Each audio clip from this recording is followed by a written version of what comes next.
Hi అండి, నమస్తే. నేను మీ Teju. Welcome back to my channel Mogili creations. ఈరోజు నేను పెసరపప్పు శనగపప్పుతో అట్లు ఎలా చేయాలో చెప్పాలనుకుంటున్నాను. దీనికోసం ముందుగా మనం అరకప్పు పెసరపప్పు శనగపప్పుని ఒక గంట ముందు నానబెట్టుకోవాలి. ఇలా నానబెట్టిన శనగపప్పు పెసరపప్పుని ఒక మిక్సీ జార్లో వేసుకోవాలి.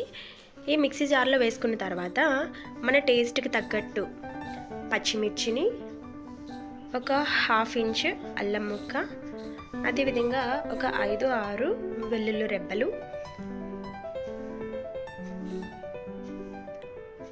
కరివేపాకు,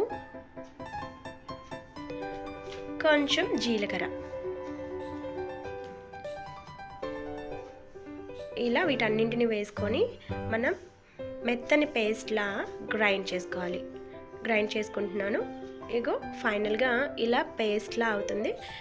ఈ మెత్తని పేస్ట్లో మనకి మన టేస్ట్కి తగ్గట్టు కొంచెం సాల్ట్ని కూడా యాడ్ చేయాలి. ఇందులో ఇలా సాల్ట్ యాడ్ చేసినాక ఒక పెనం మీద మనం నార్మల్గా దోశలు ఎలా అయితే వేస్తామో దీన్ని కూడా అలానే వేసుకోవాలి.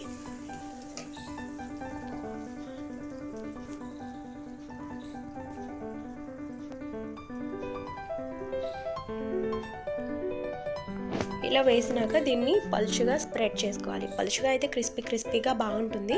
సో నేను అందుకని బాగా పలుచగా వేస్తుంటాను. ఇలా స్ప్రెడ్ చేసినాక దీనిపైన కొంచెం ఉల్లి తరుగుని కూడా మనం వేసుకుంటే టేస్ట్ అనేది చాలా బాగుంటుంది. ఇది మీ ఆప్షనల్, మీకు ఇష్టం ఉంటే వేసుకోవచ్చు, లేదంటే లేదు. అలానే కొంచెం గీని కూడా పైన అప్లై చేసుకోవాలి. టోటల్గా బాగా ఫ్రై అయిన తర్వాత మనం తీసి సర్వ్ చేసుకుంటే వేడివేడి చట్నీతో కానీ, అదేవిధంగా వేడివేడి కర్రీతో కానీ సర్వ్ చేసుకుంటే చాలా బాగుంటుంది. మీరు కూడా ట్రై చేయండి. ఎలా వచ్చిందో కింద కామెంట్ సెక్షన్లో కామెంట్ చేయండి.